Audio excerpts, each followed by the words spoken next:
Bueno, mila esker bilei hemen egoteagatik. Kaixo, gea ezagutzen Alizia Otsoa naiz ni. Eta ez gea ezagutzen, baina Alizia Otsoa naiz ni.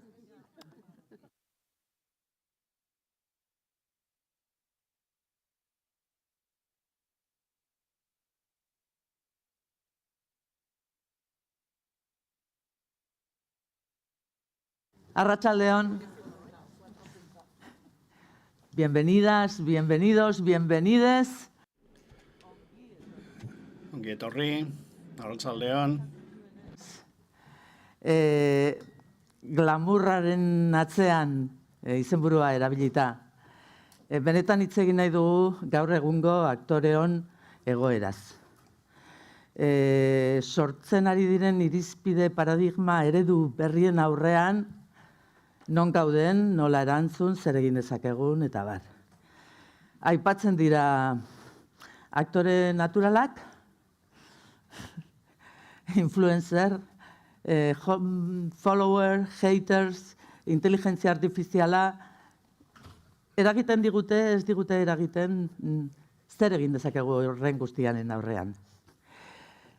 Batzutan glamurra, gure tituluan aipatu dugun bezala, glamurra erabiltzen dugu horren glamurosoak ez diren egoerak pixkat estaltzeko.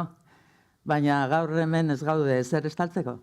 Baizik eta aktoreon egoeraren radiografia bat ateratzeko gaude hemen.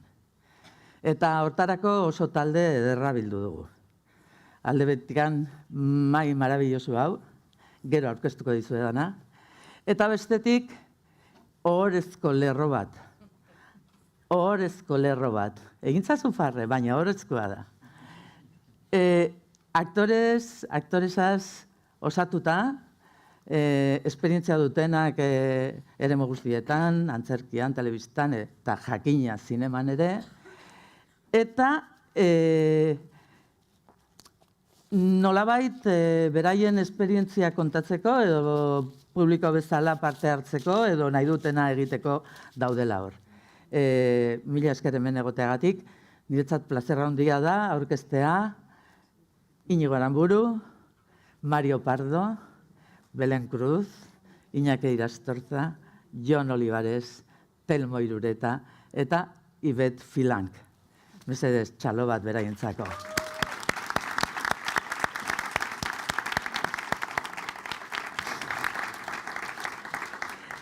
Bueno, el idioma de la mesa será el castellano. Bueno, maiko hizkuntza erdera izango da, gaztelania, baina norbaitek nahi baldin badu itzulpena badago eta berez beste hizkuntzetan hitz egin dezakezue.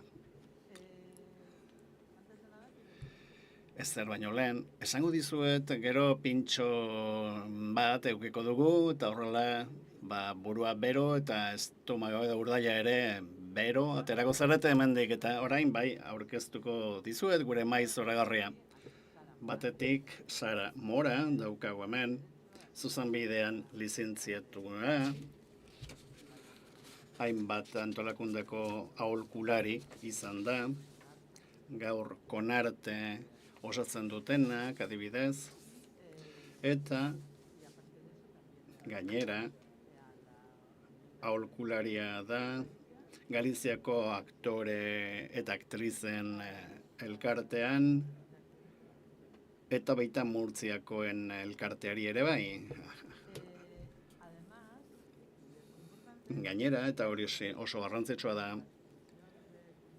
kultura azpi batzordeko ponentea da, artistaren estatutuaren idazteko, gomendioak idazteko lantaldean landabil, eta baita sektoreko negoziazio kolektiboan ere parte hartzen du.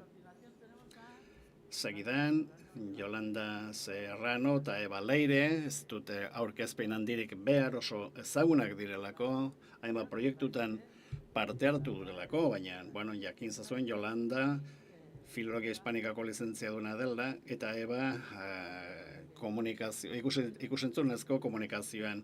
2002an batu ziren casting zuzendaritzan eta hainbat ekoizpenetan parte hartu dute, eta lan egiteko modu oso berezia garatu dute, eta hain zuzen ere horri esker azkenengo 10 urte hauetan, irakaskuntza lana ere, irakasle lana ari dira egiten. Gero estalde, Maria Jose Zulueta dugu, historia aurrean eta arkeologian lizentziatua da, 1989 azkero telebista ekozpenean aritzen da, eta 2005-tik hainbat aktoreren errepresentantea da, gaur egun Ana Jentartizikoen Elkarte Nazionaleko idazkaria da. Eskerrik asko lauei, plazer handia da. Niretzat hemen zuek egotea.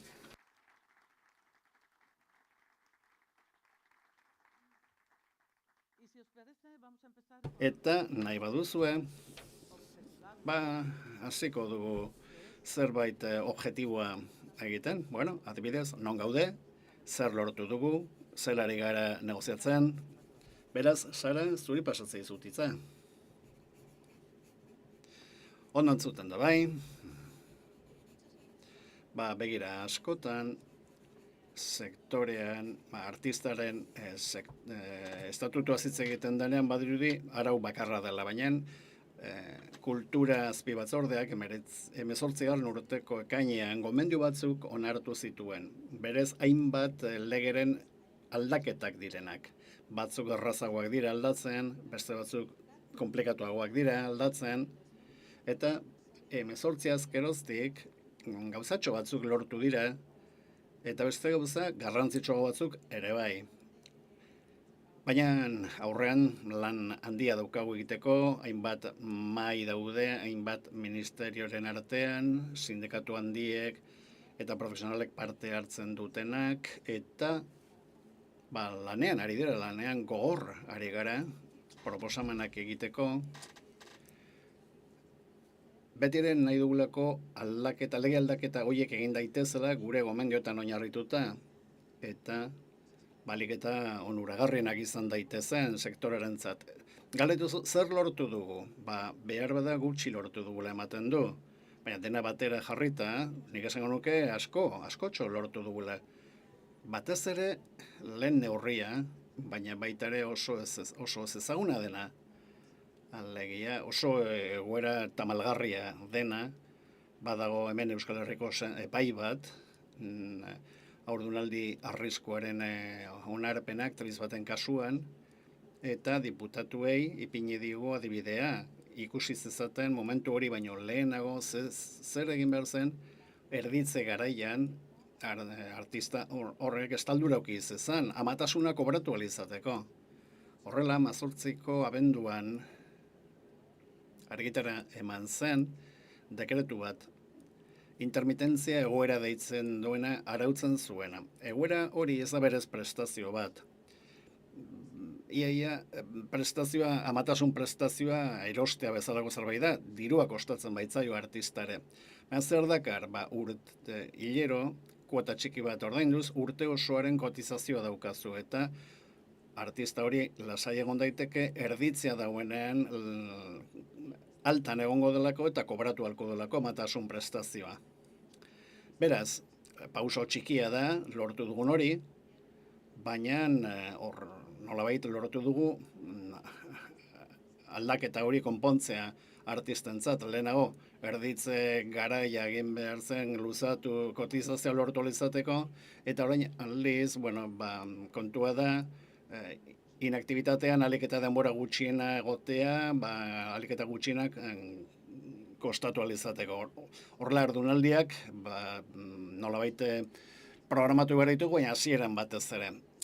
Behar bada sindikatuak ez dugu asmatu ondo erakusten inaktibitate egoera hori oso ez ezaguna delako. Askotan galdetzen digute, begira, haurdun nago, zer egin behar dut, eta askok ez daukate, hau existitzen denik ere egoera hau. Ez dakit zergatik, baina askotan jende gehienak ez du ezagutzen. Zer gehiago lortu dugu? Lortu dugu erabateko kompatibilitatea lortzea, jabetza intelektualaren eskubideak eta jubilazioak eta lan errendimentuen artean. Esan dezagun, nolabait kasua egin digutela, aldaketa bat egin da IRPF delakoan, 1,5 finkotik pasatu da 1,2. Zergatik diota relatiboa? Sindikatu profesional proposamena zen, antzerkian, 1,5 dirua asko da, eta hobeda diru hori zure poltsikoan egotea, eta ez haziendan zain egotea. Orduan, zer egin du legegileak, tabula rasa egin du, eta esan du mundu guztiarentzat 2%. Bueno, ikusentzutezkoan lan egiten dutenentzat faena handia da. Bero da rentaren aitorpenen itzuli egiten zizuten, eta segurazki hemendik aurrera ordaintzera aterako zaizu. Hori, bueno, errebizioan dago, ez zaigulako bidezkoa iruditzen, badaudelako pertsona batzuk gutxieneko lansariaren kuota hirukoiztu egiten dutelako, eta horregatik ateratzen zaio ordaintzera. Egia da, borondatez eskatu ezaketela 15% aplikatzea. Baina batzuek beldurra izaten dute, edo produktorarekin ez hitz egitearekin, eta orduan jendeak esaten du, bueno, 2% geratzen naiz, eta kito, baina kontuz, hurrengo urteko aitorpenean behar bada susto bat eramaten duzu. Zer gehiago lortu dugu oso garrantzitsua, pentsioa, jubilazio pentsioa, eta lan artistikoak bateratu alizatea. Arazo handiak eman zituen, batez ere pentsio ez kontributiboen kasuan. Zergatik, hauek errenta maila bat behar dutelako. Noski, ikusentzutezko lan bat egiten baduzu, sesio bat edo bi, kendu egiten zizuten zuzenen, errenten maila gainditzen zenuelako. Orduan, ministerioak izan zuen, arazorik handiena izan zen, kompatibilitate hori, bateratu alizatea prestazio ez kontributiboekin. Besteek ez zuten inbesteko arazorik eman. Gero, beste zerbait ere lortu dugu, 14/25 dekretua 85-koa, artisten lan arauketa arautzen zuena, edo norbait esan da aldatu egin du, eta bertan teknikariak sartu dira, eta baita kulturako langile osagarriak norbait esan da. Zer arazo gertatu da? Bueno, dekretu hori pixkat azken orduan egin zela, teknikoak nolabait sartu ziren, eta, bueno, lehenago ikuskizun publiketako artistak besterik ez ziren, eta 10 artikuluiek oientzat pentsatuta zeuden bakarrik, eta orain noski teknikariei aplikatzeko orduan, kirrinka egiten du pixka bat. Eta, bueno, gaur egun oraindik gaur bertan bidali behar genituen, gortzen epea proposamenak bidaltzeko, dekretu hori aldatuko delako. Beste erredekretu bat etorriko delako, hain zuzen ere artisten, teknikarien eta kulturako langile osagarrien egoera arautuko duena. Beste gauza bat, irakaskuntza artistikoen legea ere aldatu da, eta behar da sindikatu profesionalei ez zaigu iristen, baina sartu da berritasun bat, ordezkaritza sindikalari dagokionez. Beretan borroka gai garrantzitsu bat da, prestazioa oso efimeroa delako, oso pasakorra delako, kontratuak oso iraupen gutxi izaten dutelako, horren ezin dira egin hauteskunde sindikalak, bakarrik parke tematikoetan, eta beraz ez du ezer pintatzen, bera gonbiatu behar gaituzte sindikatu majoritarioek, haiek dutelako maila nazionalen errepresentatibitatea. Orduan, esan bezala, denborak laburtu izkigute, baina lata guztiz ere, hilabete batek ez digu zertarako balio. Produzio batean, zinean behar bada, hilabete bat baino gehiagoko izango da, baina kargu sindikalak zenbat irauten dizu 10 egun, 15 egun, orduan alperrik da. Beraz, hori da, aurrera begira daukagun erronka handienetako bat. Gauza horrela esan da, igual gauza gutxi dirudi, baina benetan garrantzitsuak dira. Batez ere, gauzari garrantzitsuena aurreko legegintzaldian izan zen prestazio espezifiko bat egin zen artisten langabeziarako. Guk azpi batzordei esaten genion, gure jardueragatik oso konplikatua zela 375 eguna kontatzea, prestaziorako eskubidea lortzea. Orain zer lortu da, 180 egun kotizatuta gero edo 360 egun kotizatuta eduki eta artistentzako prestazio espezifiko bat lortu daitekela. Kulturako langileentzat ere bai. Eta baditugu kotizazio epe laburragoak beste langileek baino, inoren konturako langileek baino. Eta beraz, sartzea errazago izatearen truke, pixka bat gutxiago kobratzen dugu. IPRM euneko 80 edo kobratzen da, gehienez ere. Eta hau pauso handi bat da. Ez da berbezala publizitatu edo zagutzera eman, zer egin behar den lan bizitza osoagoak edukitzeko. Ez egoteko hainbeste hutsune handiz, jubilaziora iristeko orduan, artista batzuk bizitza osoa daramaten lanean, eta benetan lan bizitza negargarriak dauzkate, eta jubilazio pentsio penagarriak izaten dira, ez baldin baduzu beste lanen bat egin. Benetan, iaia bizirauteko ezina eta guzti egoten dena.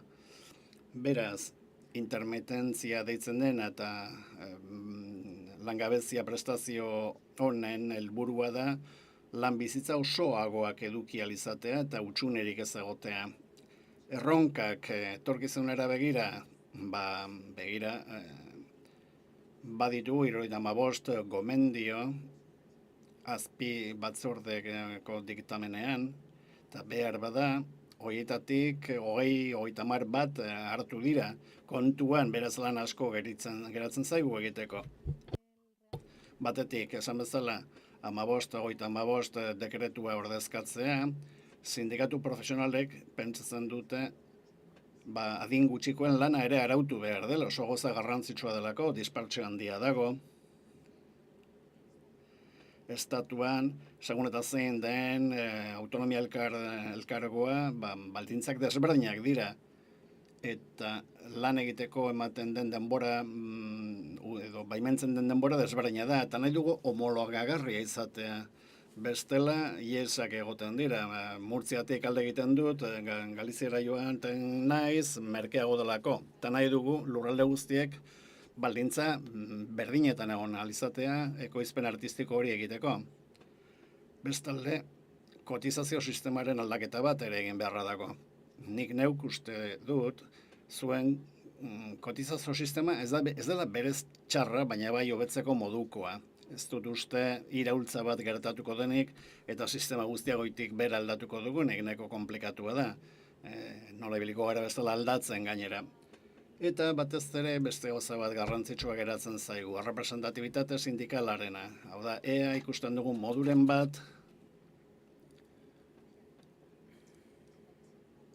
ordezkari sindikalak egon daitezen, produkzioetan, ikusentzunezkoen estatuko konbenioan badaude ordezkari territorialak eta hitzarmen estataletan ari gara sartzen figura horiek norbait egon dadin produkzioetan zuek defenditzeko, zuek aurpegian eman beharrik izan gabe, produktoren aurrean, eta oraingoz festa aretoetan eta ikusentzunezkoetan estatu mailan lortu dugu.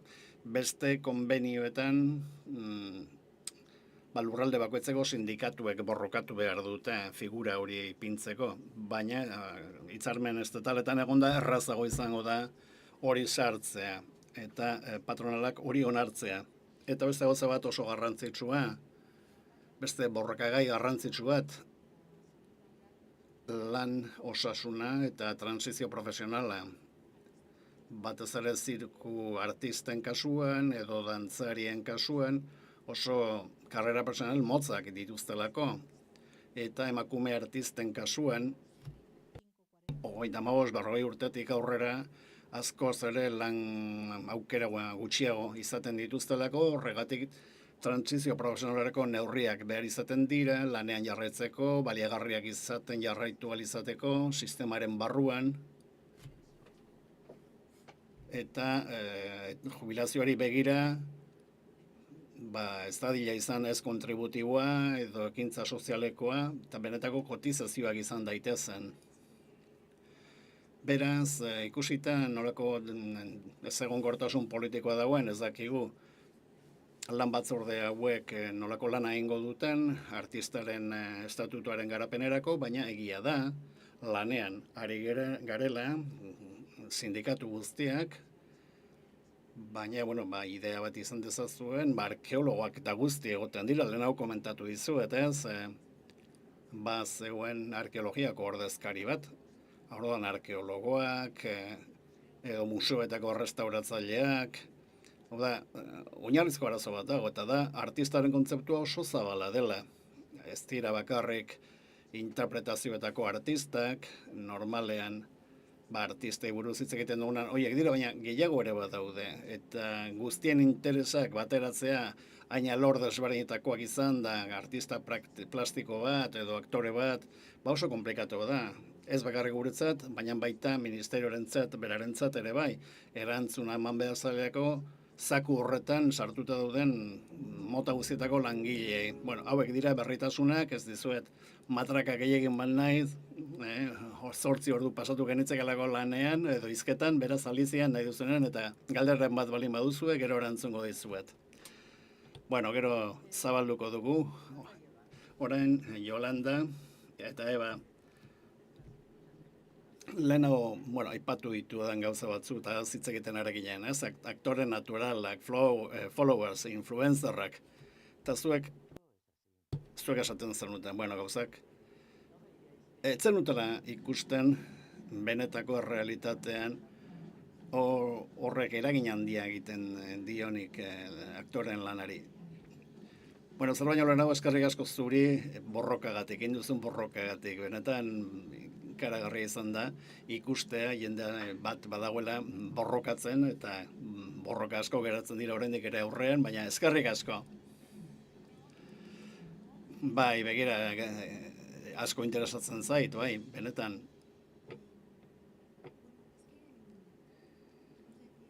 Zuk esan zenegon, urte asko daramagula borrokatzen aktoreek beldurra izaten dutelako, influencerrek edo youtuberrek eta kentzen dietela beraien lana. Guk ekoizpenetan parte hartzen dugu, industria batean lan egiten dugu, produkzio handietan, oso zuzendari garrantzitsuekin. Eta esan dezakegu gauzak ez direla horrela. Eta mezu hori negatiboegia dela aktoreentzat. Hau da, beti jartzen digute, ni handik nator, beti jartzen dizkigute trabak, espalen magazu bideobook ezin duzu, zure argazkiak ez badira honelakoak ezin duzu, orain hainbat lagun ez badituzu ezin duzu ez dakitzer. Nik uste dut esan behar dugula nahikoa dela, utzi guzue lan egiten, aktorei, gure burua prestatzen, eta hemen zagoten guztiok, denok ezagutzen zaituztet, oso ondo dago hori. Lan egin nahi balin baduzu ekoizpen batean, ez duzue beldur hori eduki behar benetan esaten dizuet ez. Nik inoiz ez diot begiratu ze adiskide daukan norbaitek saretan. Egia da, interneten begiratu behar dela. Lehenago begiratzen genuen, kate autonomikoetan, edo ez dakit, hainbat lekutan, edo egunkariak irakurtzen genituen, edo superpot, hainbat gauzatan bilatu behar izaten genuen. Guri gustatzen zaigu aldizkariak irakurtzea, beste gauza batzutaz pentsatzea, eta jakina orain Instagramen ere bilatzen dugu. Eta YouTuberren artean ere bai, badaudelako hainbat leio orain zabaldu direnak, baina horrek ez du esan nahi, YouTuber izatea niri amesgaizto bat iruditzen zait, ni hasiko banintz hemen, ez nintzateke hortik hasiko, benetan desgrazia bat iruditzen zait. Niretzat, baina egia da, leio asko zabaldu direla, eta persona asko, horiek erabiltzen dituzte beren burua erakusteko. Eta noski guk leio horiek ikusi behar ditugu. Eta zuek ere badakizue, gu oso astunak gara, proba asko egiten ditugu. Nik behar bat ikusiko dut norbait interneten, hor barrezari da. Nik ikusiko dut norbait interneten, edo norbait Instagramen, baina hori ez da fede ekintza bat, inorez da sartuko ekoizpen batean, besterik gabe. Oso garestiak dira eta diru hori berreskuratu behar da. Batzutan ez duzu lortzen, baina hori da asmoa. Denok jarraitu alizateko lan hau egiten. Inork ez du lan bat egin nahi dirua galtzeko. Beraz, hori beti buruan daukazu. Eta begiratzen dugu, bai, bilatzen dugu, bai, eta gero probak egiten ditugu. Eta gero norbaiten aurrean, zuzendaren aurrean jartzen gara, eta behar beda esango diogu bera, hau gustatzen zaigu ikaragarri. Ez bat zaigu ikaragarri gustatzen, followerrak 1000 izango ditu, baina nik ezin dut esan, nire kasuan, nik ez dut egon bilatzen festa batera edo nor. bakarrik ezagitzen bat jendeak ezagutzen dutelako. Baina jakin behar duzu, lana ondo egingo duela, aukera ona dela, pertsonaia horretarako. Horregatik, benetan, iristen zaizkigun mezuak ez daitezela izan hain txarrak. Ja, berez nahiko karrera zaila da, eta batzuk asorretzen dira, bai. Baina oso zaila da neurozirojanoa izatea Mount Sinai ospitalean. Behar da pasioa ipini, noski, gustatzen zaizkizun gauzetan, baina, bueno, pixka bat psikiatrikoa da, ez da gizema followers behar izatea, edo ipurdia erakutsi behar izatea, ez dela horrela. Bueno, hori da, nik ez dudana. Bai, begira, guk honetan sinesten dugu, baina ez fedekintza bat delako, baizik eta lan egiten dugunean hori erakusten dugulako. Hau, esaten dizuegu, benetan nazkatuta gaudelako honekin, hau da, jendeak pentsatzen du, benetan, ez, hemen zaudeten hor behintzat, mesedez, eskuak altxatu, zema proba egin dituzue.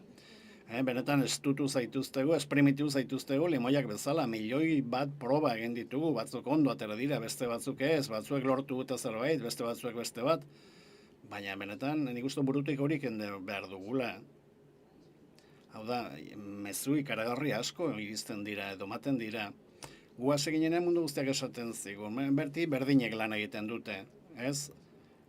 Gaur egun ere hori gertatzen da pixka bat. Mundu guztiak nahi du alakok egitea famatua dalako, ba influencerren kasuan gauza berbera da. Hau da, aktore batzuk oso famatuak daude, jarraitzaile asko dituztenak. Ez ditugu nahi hoiengatik, baizik eta famatuak egin direlako. Guk La Casa de Papel egin genuen, ez ezagun asko zeuden, eta astebetean bazegoen pertsona bat 3 milioi jarraitzaile zituena, 0tik 3 milioira.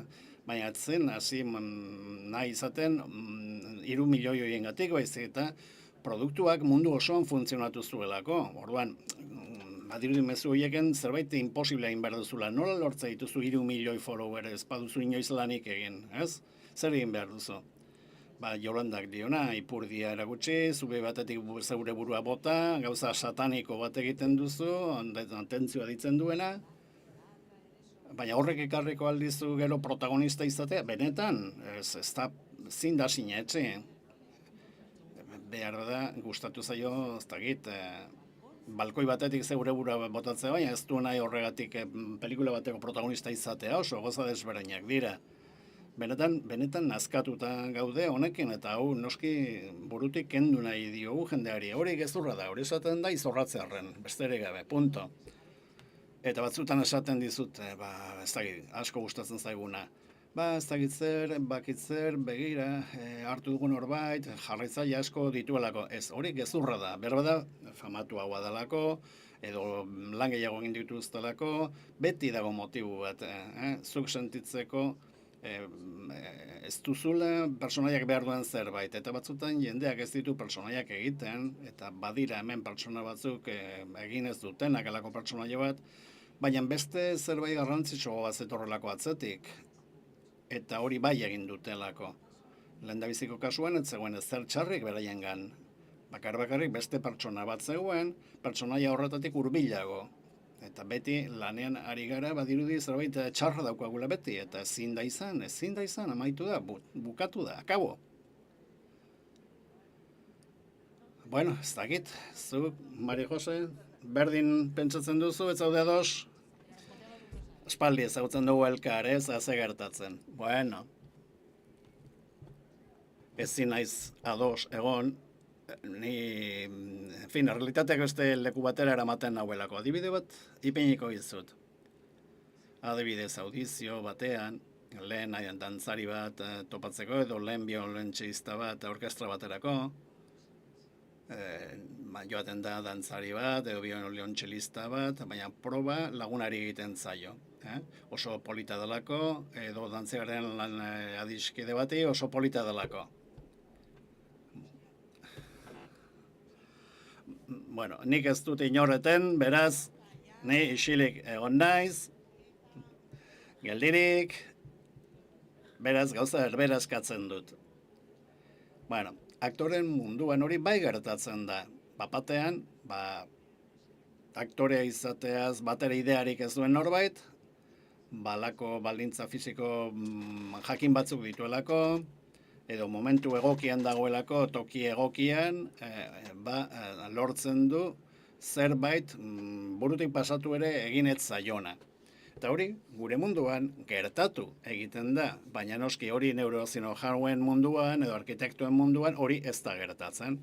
Zer, suposatzen baita hau edonork egin dezakela. Orduan, batzuetan geuk infrabaloratzen dugu gure lanbidea, ematen ez diogunean behar den balioa, eskatzen duen prestakuntzari. Lehengo gunean, esan dugu, gustatzen zaigu ingelesen kastinetan sartzea eta bar, eta egia da, aktore ingelesek askoz ere prestakuntza hobea daukatela. Orduan, protagonista, baldin bada polizia bat, potoloa, hilerik gabekoa eta ez dakitzer, baina sinesgarritasuna duka bere prestakuntza batek.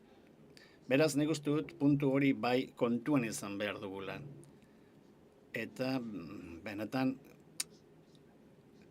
oso baliotsua iruditzen zait erabakitzea ez dela bide horretatik jarraitu behar. Eta jendearen prestakuntza eta profesionaltasuna baloratuko direla. Egia da, egon daitekela norbait, ezaugarri bokal ikaragarriak edo piktorikoak sortzez, baina gero noski horrek teknika bat eskatzen du. Eta lana eta esfortzua eskatzen ditu horrek. YouTuberrak, egia da, batzuetan kontratatu direla YouTuber batzuk pertsonaiak egiteko. Adibidez, Javier Kamalaren alaba, haren papera egiten zuena, YouTuber batzen. YouTuber ez gutxi, baizik eta guztiz eta erabateko YouTuberra. Ez naiz horatzen nolako ez izena zeukan. Eta hori bezala, beste hainbat kasu daude, hainbat serietan agertu dira, eta YouTuberren mundutik datoz.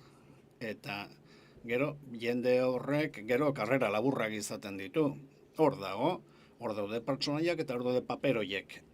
Oso ondo dago denok orain pentsatzea hori kendu beharra dagoela, beste bide batetik joan behar dela, ondo, oso ondo. Baina hor dago, errealitate bat izan da, eta Alberto Aman, pentsatzen dut, inork ezin duela esan, zurrumorro askori egiten dila kasu, eta independienten esaten du, adibidez, YouTuberrak kontratatzea intrusismo profesionala dela. Fernando Tejero beste artikulu batzuetan esaten du, irain bat iruditzen zaiola lanbidearentzat YouTuberren intrusismoa. Edo Oriol Plak, bere gurasoak aktoreak dira eta gauza berbera. Eta gero badago artikulu bat interesgarria, Valentina Neira, Ara Alizkarian, eta adibide hauek aipatzen ditu.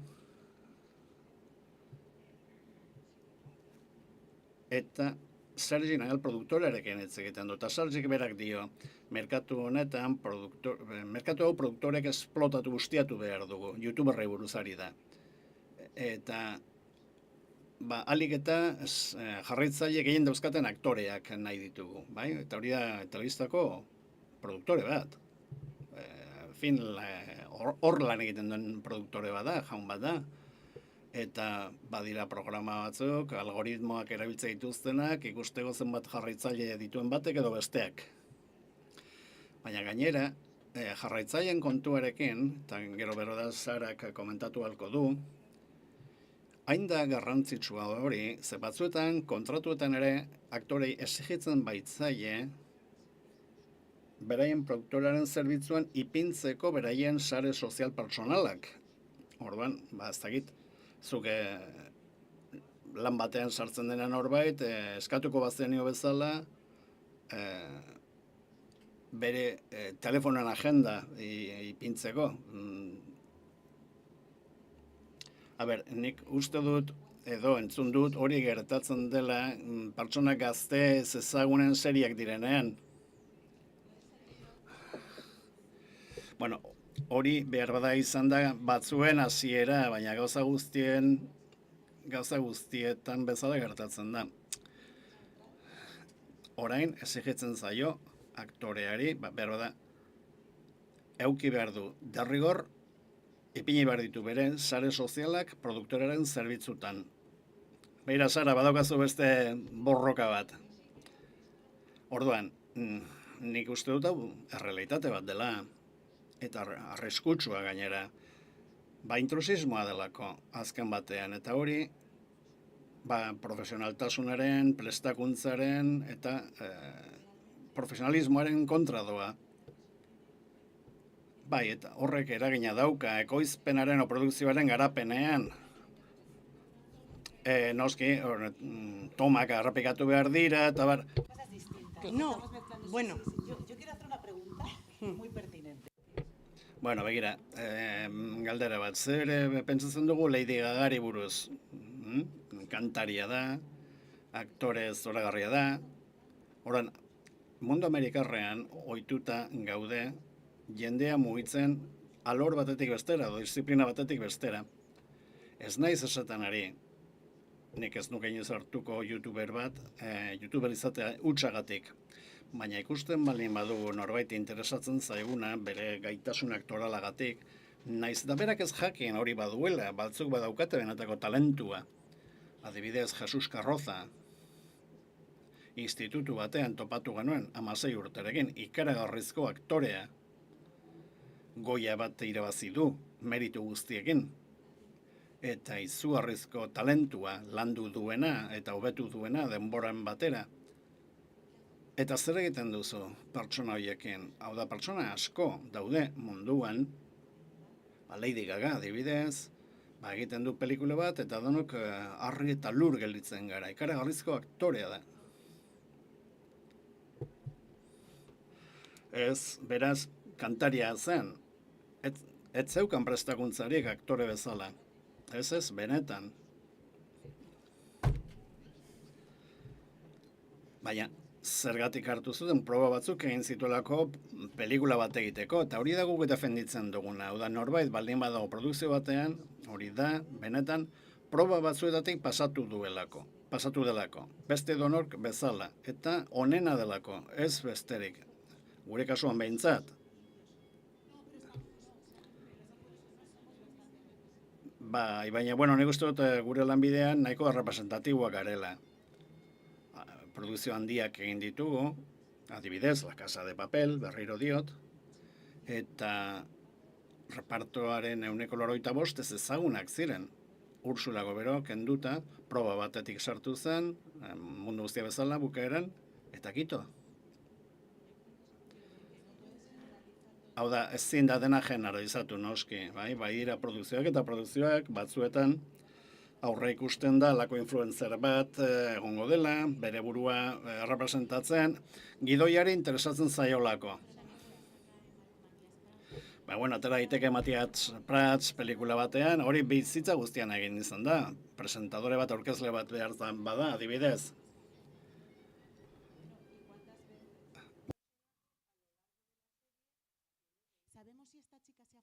Badakigu neska horrek prestakuntza eduki duen, ala ez? Barkatu, mikrofon hori gabe ezin da itzulpena egin. Bai, uste dut ez, youtuber kanal bat zeukan. Bueno, ez dut ezagutzen eta ezin dizut erantzun. Mira, guk beti esaten dugu. Guk historia kontalariak gara. Gidoi bat daukagu. Eta zuzendariak nahi duena bilatu nahi izaten dugu. Beste industria batzuetan berbadatzaigu interesatzen Gomorra gustatu zitzaigun, ez?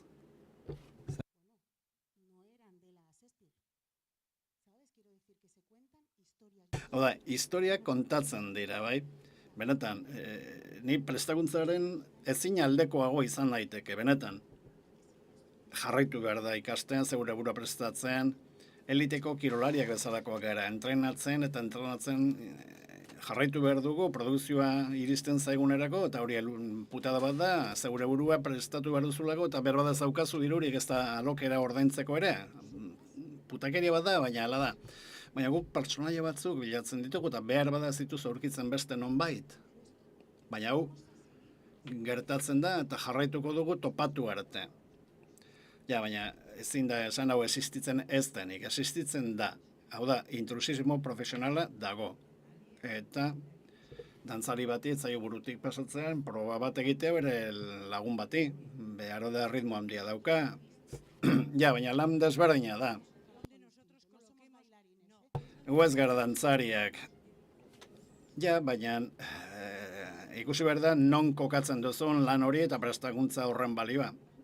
Beira, beste realitate bat bizitzen ari gara. Orain, aktoren sorkuntzaren iraultza bat bizitzen ari gara. Orain ja ez dira bakarrik interpretak, baizik eta sortzaileak. Benetako iraultza bat ari da gertatzen. Orain, funtzionatzen duten proiekturik onenak aktoreek sortuak dira. Barkatu. Baina, gu hasi ginenean proiektuak jasotzen, produktorek esaten ziguten, ez zarete gidoilariak, ezin duzu idatzi, nik hori, bai, aktore intrusi, esango izut zer pentsatzen zuten gidoilariek honi buruz, bai, besterik ez dugu behar, orain hauek iritsi, eta haiek idatziko dute gidoia.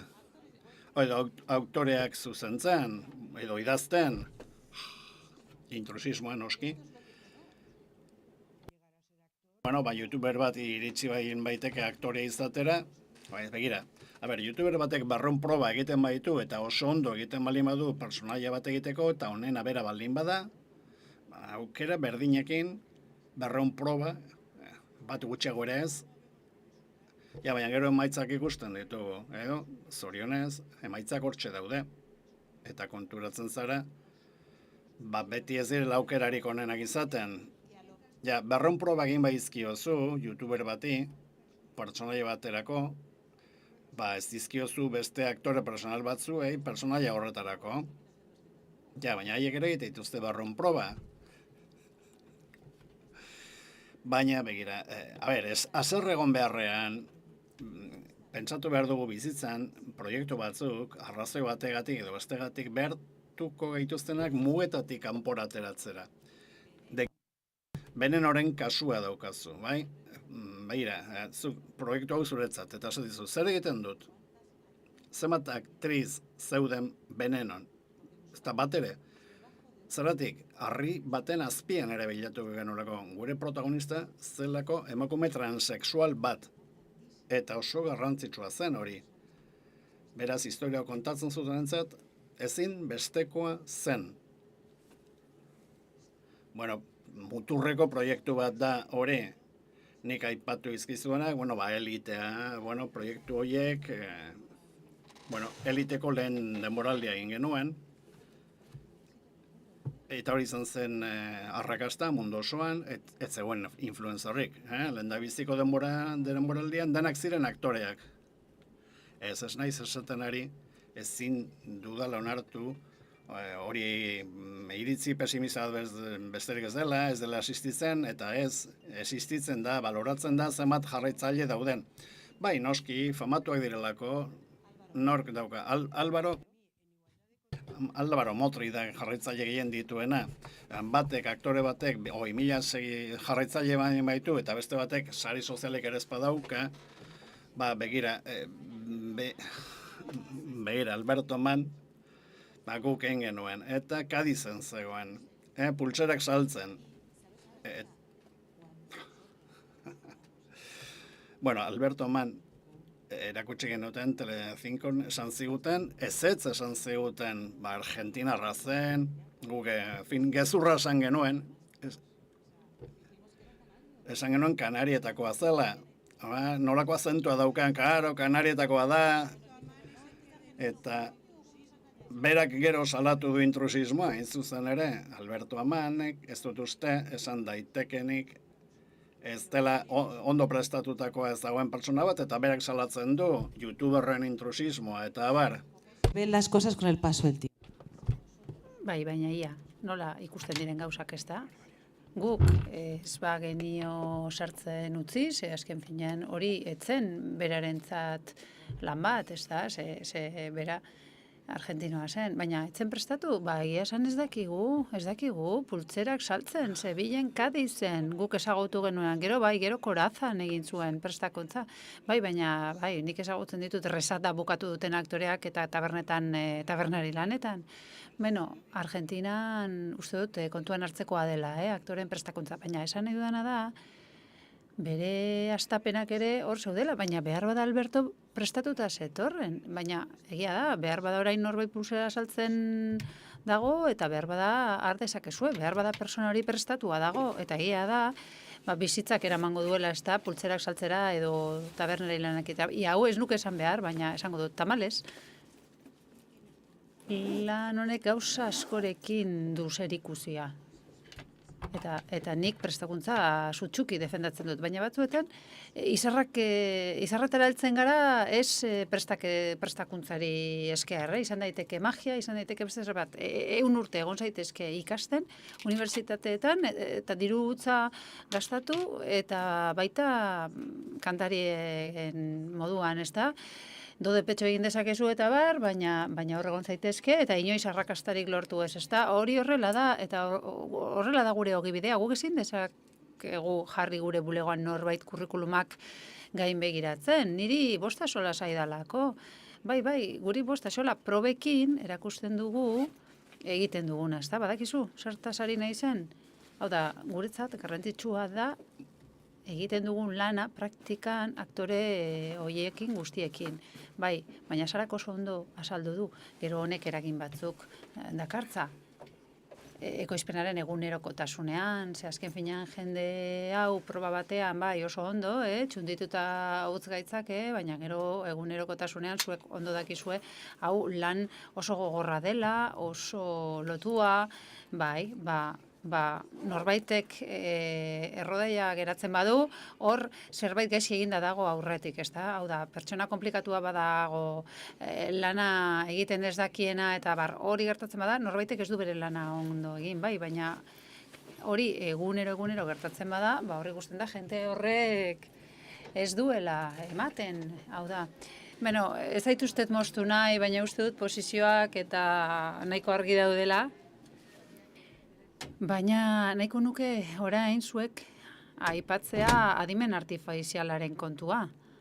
Ez da, ze punturaino, adibidez, bikoizketa aktoreak beldurtuta daude, ez da, bai, gu txundituta gaude, bueno, en fin, guk uste dugu pertsonaren arima gainetik dagoela, ez da, eta txunditzeko pertsonak daukaten gaitasuna hor dagoela. Maiatzean Parisen egon nintzen, FIAren mai borobil batean, sinposio batean, eta hain zuzen ere horri buruz ari ginen hizketan, lehenengo zeragin duen bikoizketan, ez da, eta denok geuden ados, botoi batekin lanbide hori desagertuko da, ez da.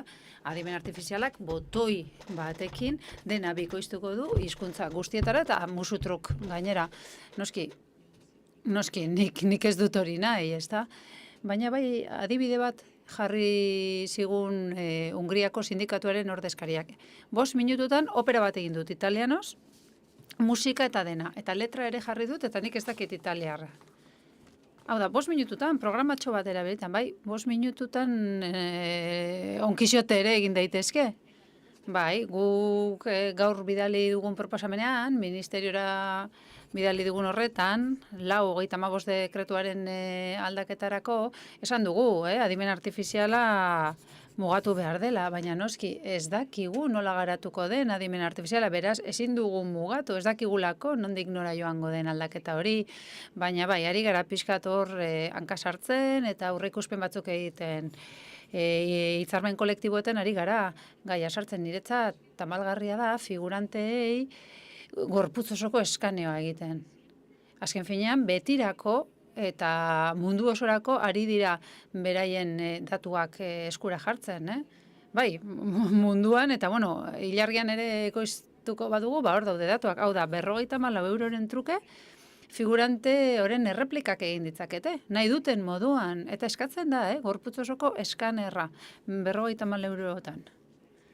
Beraz, benetan tamalgarria da, eta aktoren kontratuan eskubideen sezioa ere badaukagu, eta hori danerako, hau da, pertsonaia hori egon daiteke adimen artifiziala prestatzen. Horgaitik diogu adibidez self-tape eta proba horiek, ezta? Modan dauden proba hauek, kastillatako material hori ezin da erabili adimen artifiziala prestatzeko.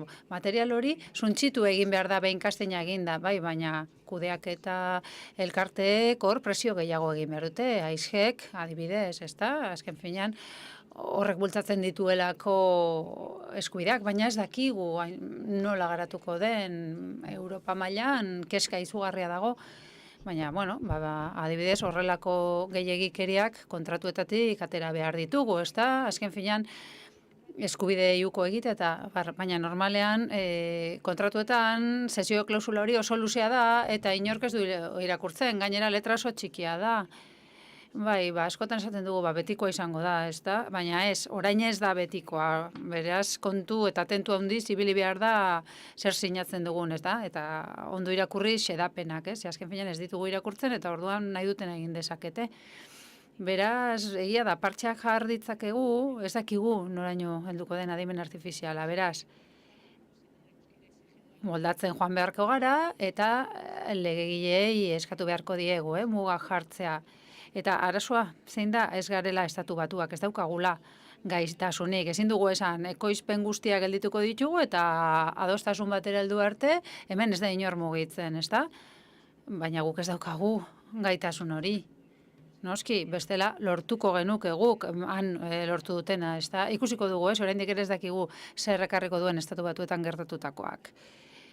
Noski, beldurra dago, noski, nola ez. Nik uste dute ofizio batzuk, ez da, figuranteak, egia da, bukatzear daude, bikoizlariak, behar bada ogibide horiek bukatzear daude.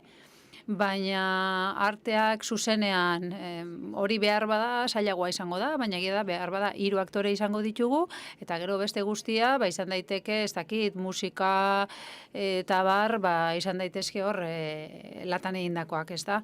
Baina ez dakigu, ez da? Momentuz ez dakigu, behar bada arazoak ari gara aurreikusten, baina ez dakigu. Adimen artifiziala gu baino asko zere harinago ari da garatzen.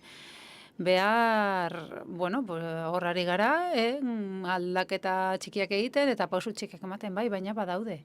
Sekuentzia asko horri esker eginda daudenak, eta Pariseko kongresua eta gero ChatGPTrekin abesti bat egin nuen. Eta gero sono ez dakizerekin musika jarri nion, eta esan nuen, eta ondo dago, ez da? Ez dago engazki, eta ni abokatua naiz berez, eta ez daukate honekin zer ikusirik, beraz, orain pentsatu dut musikara dedikatzea. Ez dakit, publikoak behar bada parte hartu nahi du, eta ez dakit, berri honen bat, nik galderotu nahi dizuetia. Berri honak ere aipatu behar dira. Hemendik taberrara zuzenean, pixkat guk berri honak ematen ditugu, nola ez? Adibidez, desentralizazioa, ez da, errodaiak beste leku batzuetan egitea, uste dut, banaketa bat dagoela, ez da, hor opila banatzen ari dela gu askotan etorri gara ona, proiektu asko izan ditugulako hemen, eta guk probak bertan egiten dugu, hau da, errodaia egingo den lekuetan bertan egiten ditugu probak. Guri self-tape ez zaigu gustatzen, ez da gure estiloa. Uste dugu gainera, azken finean hor oso bakarri zaudete, hori egiten duzuenean, eta zeuen burua salduta, eta guri gainera ez digu funtzionatzen. Behar bada, erremediorik ez badago, egiten ditugu proba batzuk zun bitartez, baina gurekin, gu gaude bestaldean. Uste dugu hori dela egiteko modua, baina gainera orain hemen, ez da, mundu guztiari da errodajean, ez da, atope zabiltzate, eta oso ondo dago desentralizazio hori, noski. Nik segundu bat, nik gero arazo bat daukat, kontratu horiekin, gero, dietekin, ez da, garraio dietekin hori ere mundua da, ez da. Klaro, azken finean, Sevillatik datoz, baina lokalak dira, ez da. Eta uste dute gainera, Bilbon errodatuko dugu, baina behar bada jendea 1 kilometrotara bizi da. Non dago nire etxea, noski, baina. Donosti Bilbo da askorentzat. Ez dakit Mariok zerbait esan nahi duen. Mikroarekin, mesedez. Mila esker. Intrusismoari buruz 60 urte daramatzat, ogibidean, hasi nintzenean, intrusismoaren gaia ere puripurian zegoen. Esaten ziguten, balio duenak balio du, eta besteak sinemara, hau da, sinema saku bat zen, ez da? Mundu guztiak zeukan kabida sineman, eta egia da. Eta ez da luzen ostean, Ogibideak pentsatu zuen intrusismoa alde batera utziko zuela. Eta intrusismoa, saiestezina zela. Uste dut, horrela dela, ez da? Bai, edo endemikoa, ez da? Bai, endemikoa, eta saiestezina, ez da? Eta orain, YouTuberrak daude. Posten nau, lehen ere arazo hori egoteak, ez da?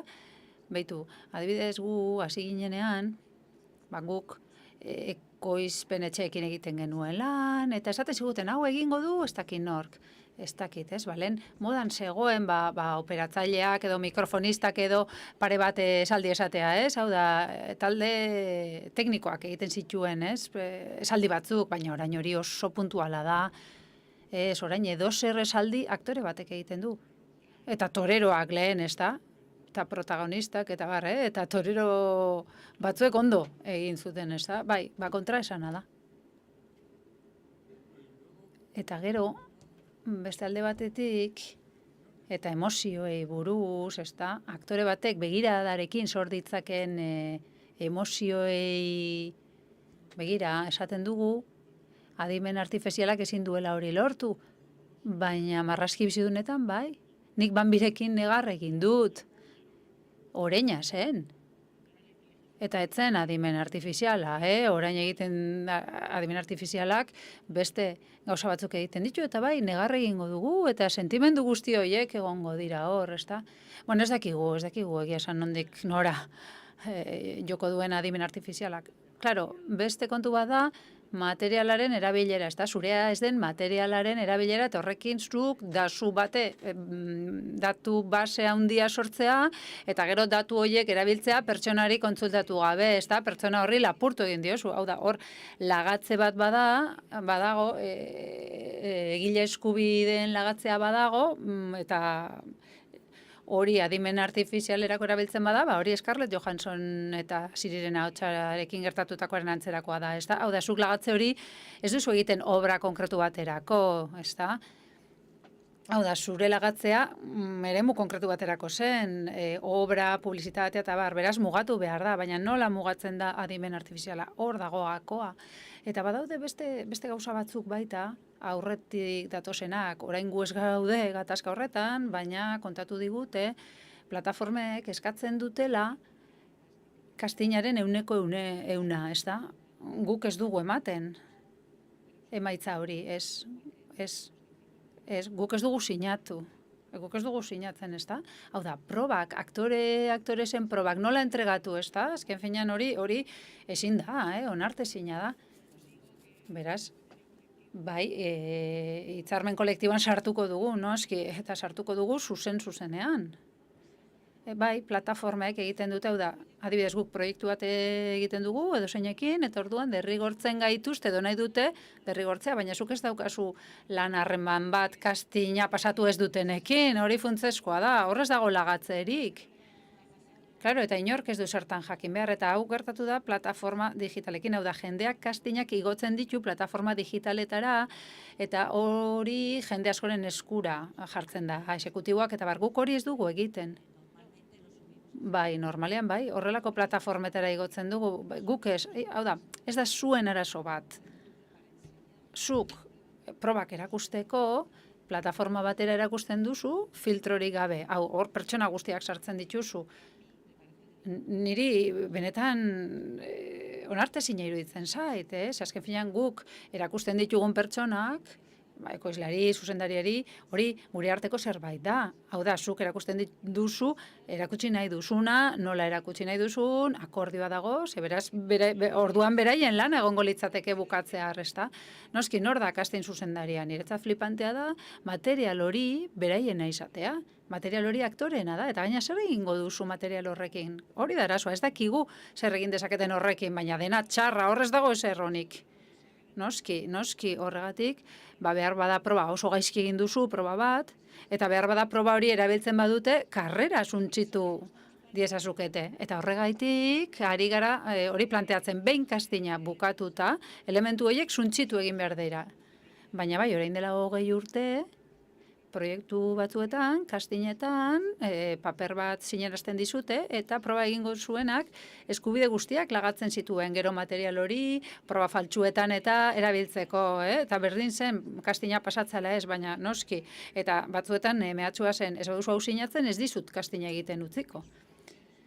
Eta hori, azken finean, iruzurra da, edo usurpazioa. Guri, adibidez, making of baterako edo eskatzen dizkigutenean kastineko probak ez ditugu ematen, aktoreari esaten diogu, aizu, begiratu, esan digute, probak nahi dituztela, baina beti ere ekoizpenean dagoen jendeari buruzari gara, eta beti ere eskatuta, ez da, surrealista da esate, adibidez, eskoiztetxe horrekin ez daukat harremanik, proba bat egin dut, ez didate ordaindu, eta gainera irudi horiek erabiliko dituzte gero. Benetan, eskrabutza da, ez da, guazen eskrabutzara eta listo. Zinezte zina benetan. Kaixo, nik aktoreen alde egin nahiko nuke, agenterik ez duten aktoreen alde, ez da.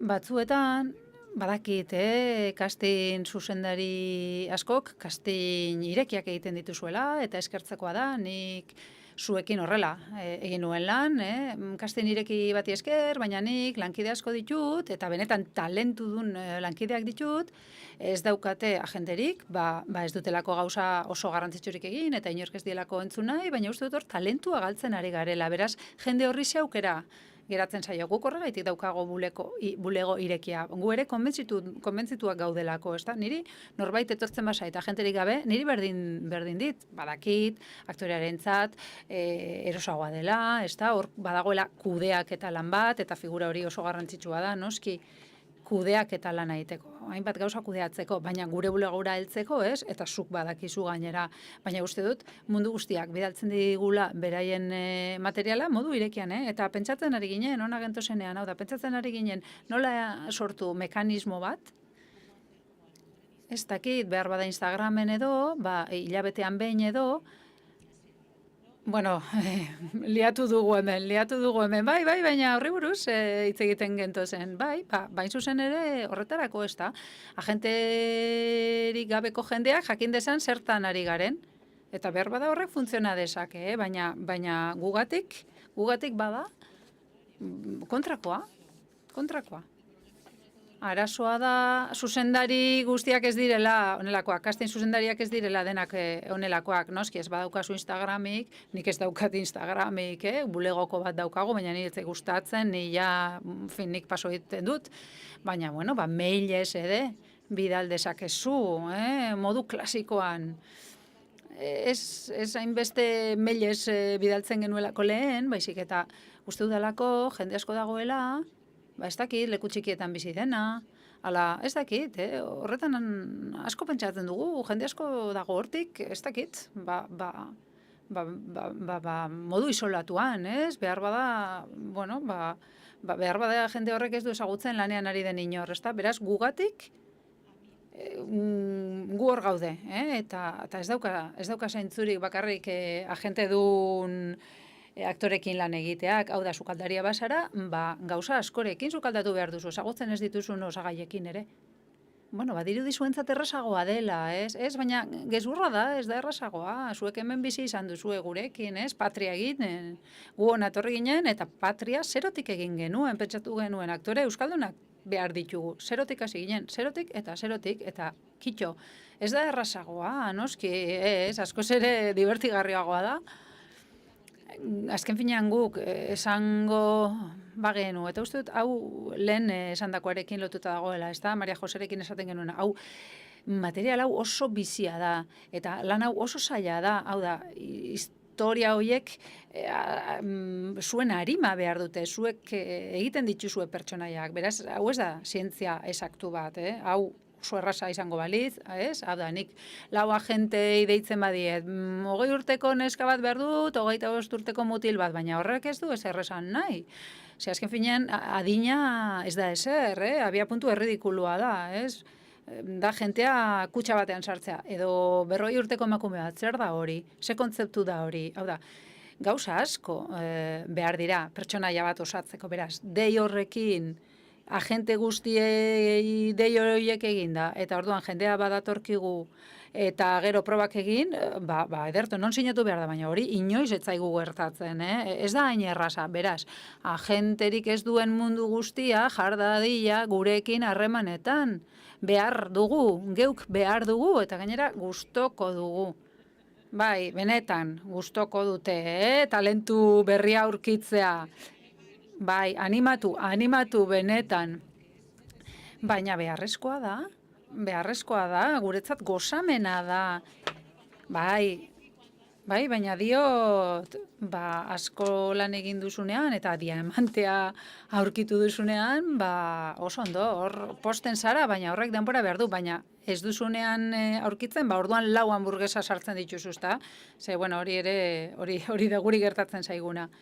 Eta beste zerbait ere aipatzea nahiko nuke, eta gainera niri eragiten didana, zer gertatzen da emakumeekin, zer gertatzen da emakumeok 40 urte betetzen ditugunean, bai, zer gertatzen da, ezta? Azken finean gu oso momentu honean gaude, ezta? Momenturik onenean, beraz, hori esan behar digu geure buruari, esan gidoilariei, ezta? Bai, gustatuko litzaidake gidoilariei esatea, bai, guri horregaitik gustatzen zaigu aktore eta aktoresek sortutako talentua. Uste dut, sormenaren etorkizuna zuengan dago, zuek talentua duzue pentsatzeko, idazteko, eta nork idatzeko du historia bat, emakume baten historia, 50 urte dituen emakume baten historia nork idatzeko du, beste emakume batek. Baina bai, guionistak batzuetan haserretzen dira, ezta? Baina zuek ez baduzue idazten, norbaitek egin beharko du, ezta? Hor gaude, geu ere. Eta guk inbidia dugu, ezta? Beste herrialde batzuetan ikusten dugu, ez dago asko, baina bai, erresuma batuan, koizpen batzuk ikus ditzakegu, baina haiei ere kostatzen zaie, hau da, ez dago produkzio asko anistasun horrekin, 50 urteko pertsonekin eta baina uste dut gehiago ikusten dela beste herrialde batzuetan, beraz hemen ere eskemak apurtu behar dira, ez daukagu besterik, baina ez dituzte pertsonaiak idazten, guzaia gaitezke, noski, baina guk ez ditugu idazten gidoiak. Bai, baina zuzendariek eta plataformako exekutiboek ere ez dituzte bilatzen pertsonaia horiek. Ze azken finean gidoi asko nondik datoz, norbaiten ideia batetik edo adaptazioak dira, baina goikoek ere gauza konkretuak bilatzen dituzte. Bueno, plataformek zer nahi dute? Funtzionatzen duten gauzak erreplikatzea, ez da? Baina hor bazegoen astapen bat, hor egon zen proiektu bat, funtzionatu zuela, ezta? Baina egia da, azken finean exekutiboa beldur da, eta exekutiboak nahi du beti gehiago, eta beti berdina. La Casa de Papeleko publikoari galdetu zioten, zer gustatuko litzaizuke spin-off gisa, eta jendeak zer esaten zuen, lapurreta bat, baina horretarako hori neuk ere egin dezaket, ezta? Algoritmoak zer esaten du. Bai, eta bai, burua kareta batekin ez dalita eraman desatela, ezta? Beraz, bai, ereduak errepikatzen dugu, bai, lehenengoak funtzionatzen du, baina hurrengo 3 ez dute funtzionatzen, baina noski algoritmoak ez du berrikuntzarik ekartzen, algoritmoak ez du esaten talentuan konfidatzea izan behar dugunik. Baina noski, hor oztopo horiek ekidin behar dira, bai, zuena da hitza, ez dute, bai, Ibet, bai, Alicia, ni Kaliforniakoa naiz, hemen atzerritarra naiz, eta azken finean niri emango didaten lehen rola zer da, atzerritarrarena, noski. Baina kontua da, atzerritarra naizela, eta gainera, emakume bat, nik 48 urte ditut, eta nik lan egiteko, nik neuk sortu behar ditut nire rolak. Eta orain dela urte batzuk, Frankie eta Grace seria ikusi nuenean, ez dakit ikusi duzuen, eta negarrez hasi nintzen, ez da? Azken finean, lana badaukat, ez da? Oda, nik borrokatzen badut, badakit lana egon badagoela, lehen ez zegoen lanik guretzat, ez da? Eta orain bai, ikusten dut gero eta gehiago badagoela guretzat hori ere, ez da? Adin bat daukagun emakumeontzat ere lana dagoela, eta nik konfidantza dut badakit estatu batuetan, orain ikusten ari gara Morning Show, Reese Witherspoon, eta ez, nolari den borrokatzen, hori helduko da. Helduko zaigu, hori sinetxitan nago. Lehen oso gauza interesgarriak aipatu dituzue, Instagram eta bar. Bai, ni Kalifornian hasitakoa naiz, eta hor historia asko etortzen zitzaizkigun, ez dakit nor, tabernan aurkitu zuten, eta ospetsua egin zen, eta lehen bai, horrela zen, baina zenbat pertsona heltzen dira horrela tabernatik. Charlize Theron badirudi, ez da, Hollywoodera heldu zen lehenengo egunean, norbaitek ikusi zuen, eta gero ospetsua egin zen, noski, askoz ere politagoa da horrela kontatzea, ez da, askoz ere itxusiagoa da esatea, bineska datozela ona, lan, ez, askoz ere politagoa da hori esatea, ez da, tabernan aurkitu zaituztela, ez da. Beraz, zein da benetako errealitate hori alde batetik, eta gero, aktoren gehiengoa, lanean ari diren aktoren gehiengoa, lanean ari dira lan eta lan, gure ogibidea ez da erraza. Eta ez bakarrik prestakuntzaren aldetik, ez, marketinga egin behar dugu, ez? Azken finean, hau negozioa da, eta ikuspegi hori ezin dugu biztatik galdu. Hau da, zuek jakin behar duzuen ni existitzen naizela. Hau da, nik egin behar dut nire negozio hori, ez da? Zuek jakin dezazuen ni existitzen naizela. Eta uste dut ikuspuntu hori galtzen dugula, marketingarena. Bai, niretzat alde batetik, ez da, beraiek esan duten moduan, orain badago aldaketa bat, ez da, zeure burua ezagutzera emateko moduak aldatu dira, lehen bideobook bat zen, orain Instagram, hau da, tresna aldatu da, tresna, ikusgarritasuna, baina hori da ikusgarritasuna, niretzat biznesa beste zerbait da, nire ustez hor tresna aldatu da, bai, baina nik badauzkat, nire tresnak ez da, aktoresa gisa badauzkat, eta hor nire agenteak laguntzen dit. Baina pertsona horrek ez dit lana bilatzen. Hau da, pertsona horren rola da kontratuak sinatzea, ez da, nire alde borrokatzea. Noski, pertsona horrek harreman gehiago du, casting zuzendariekin, baina aktoresa lana nire lana da. Hau da, agentei ez diet lana gusten. Hau da, ni joan behar naiz lekuetara, pertsonak ezagutzera, eta abar. Eta hori ez badut egiten, uste dut, hor, zerbait ari naizela gaizki egiten, aukera galtzen ari naiz. Ez da? Azken finean, sarea da lan hau, ez da? Eta saretzea, eta denok gara sortzaileak. Bai, lehen esan duzu, ez da? Historiak kontatzen ditugu, eta denok gara sortzaile egin batean. Bueno, ez dizut zapuztu nahi, baina uste dut, aizge adibidez, Austenek 5. ikerketa bat aurkeztu duela, lanbideari buruz, eta datuen arabera oso gaizkiari gara. Datuek benetan zailak dira. Eta datuek ez dute gezurrik esaten. Bueno, gauza garrantzitsuak ditugu izpide.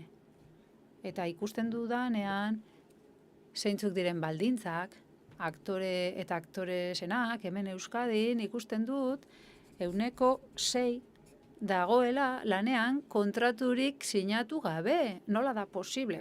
Hori izugarria da. Egia da. Lan zuzenbidea nahiko informala da, baina gero norbaiten eskubideak defendatzea ezer ez dagoenean ezinezkoa da.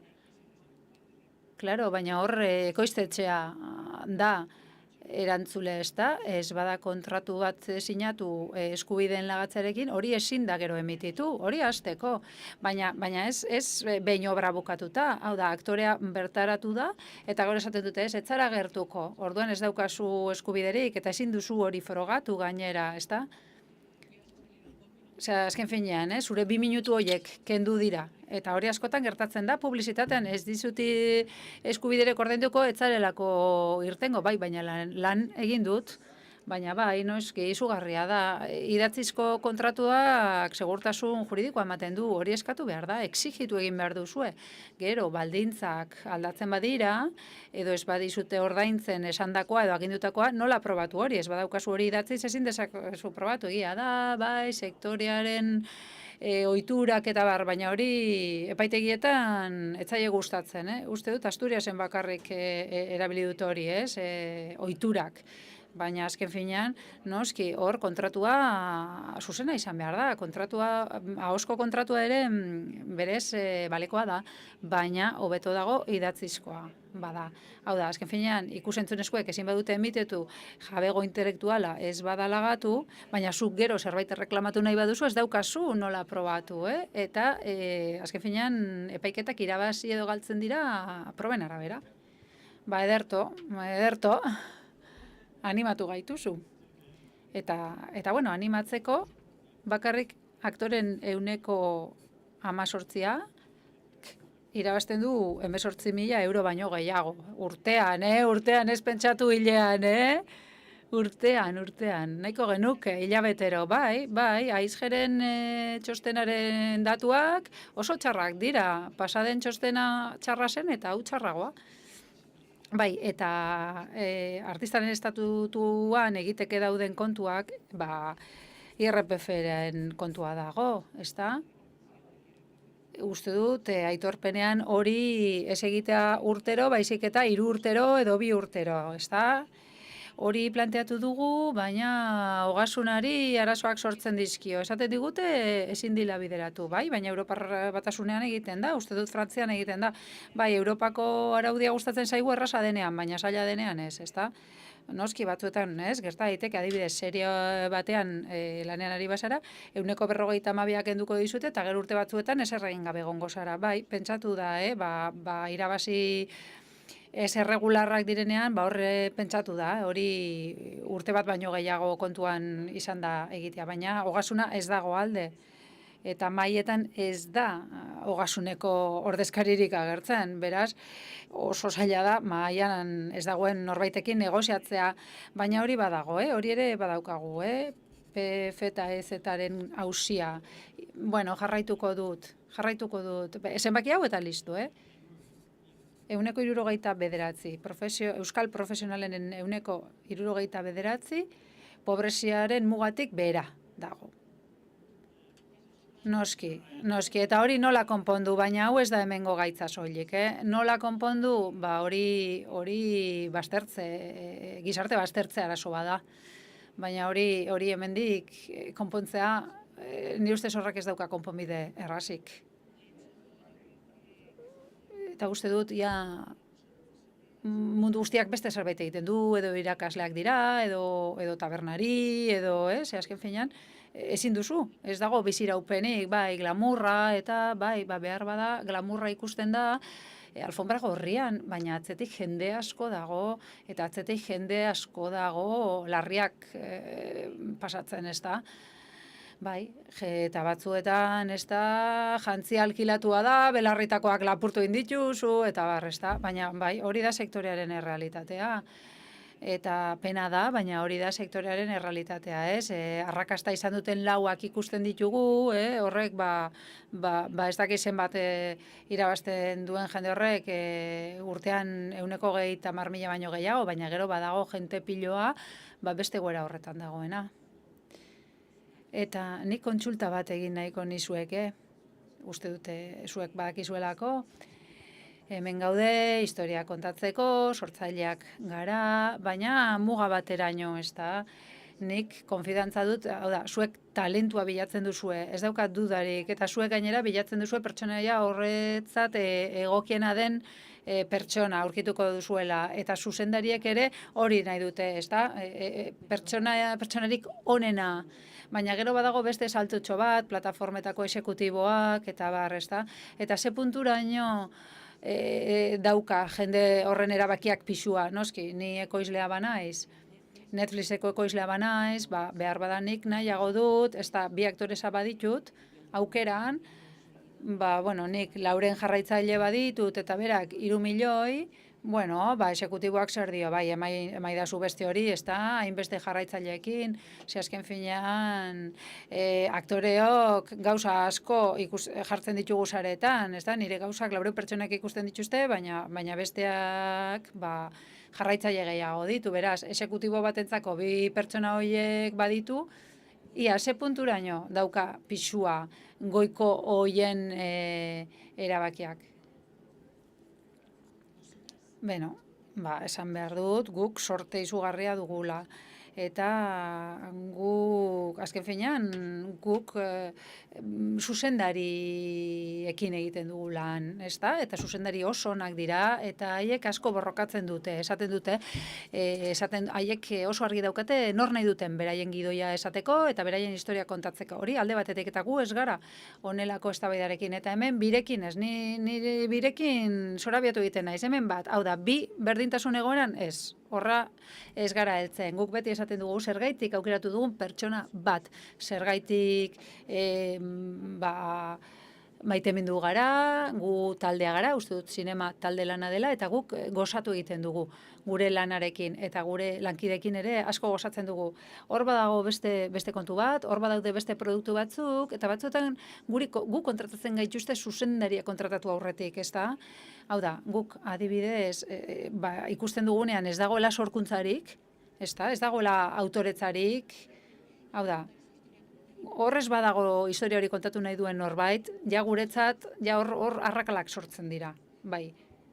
Baina ez gara inoiz horrela egon, honelako atakan ez gara inoiz egon, eta filme asko egin ditugu, eta plataforma askorekin, eta egia, da, hor behar bada gerta daiteke. Uste dut hori bukatzen ez den eztabaida dela, ez da, lehen ez zegoen sarerik.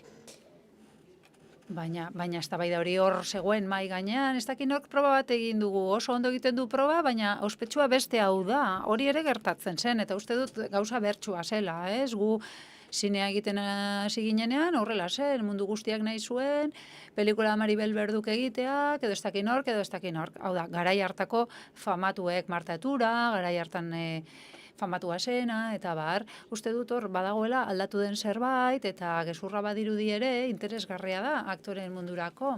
Hau da, ekoizpenak estanda egin du, eta horri esker, proba gehiago egiten dira, gero eta gehiago, eta probek hitz egiten digute, probek asko esaten dute, pentsatzen duzuena baino gehiago, beraz, norbait oso konektatua badago, pertsonaia batekin oso zaila da, gero hori alde batera ustea, benetan maitasunaren antzekoa da, hau da, zuk norbait ikusten baduzu, eta zuk sinesten baduzu pertsona hori pertsonaia dela, orduan ez da, ainarinki hitz egiten gauza hauei buruz, azken finean sortzaileek hor bizitza arriskatzen dutela, hau da, sortzaileek sufritu egiten dute hartzen dituzten erabakiekin, ez da erabaki erraza, ez da, askotan ikusi dugu bai, esaten diate behitu nik lagun bat daukat, eta hau, eta bestea, bale, noski, zu ekoizlea zaren ez, emaio zu protagonista, ez da, laguna denez, eta hor isiltasuna, ez da, sisiltasuna, ez da?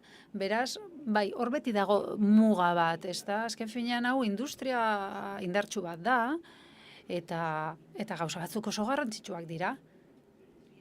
Eta pentsatu nahi dut, ez da, behar badagu azken erromantikoak gara, guk pentsatu nahi dugu denok hemen batera gaudela ontzi honetan, eta norbaiten begiradaz egindako historiak askoz ere hobeak direla uste dugu, eta beste produktu horiek, adibidez, 20 ospetsurekin egindako produktuak Netflixen, horiek arrakastatxoak balira, mundu guztia ibiliko litzateke horretan. Baina horrek ez du funtzionatzen, eta gure lanak badauka, benetako alkimia kutsu hori, eta konfidantza. Behar dugu, borroka gaitezke, Netflixak, algoritmoa, egia da, hor dago, eta guzti hori egia da. Baina, pentsatu behar dugu pixkat, horma horren kontra egin behar dugula, ez da? Azken finean, gure esperientzian, produktu arrakastatzuenak, gure produktu arrakastatzuenak, arrisku horretatik datoz, Patria, adibidez.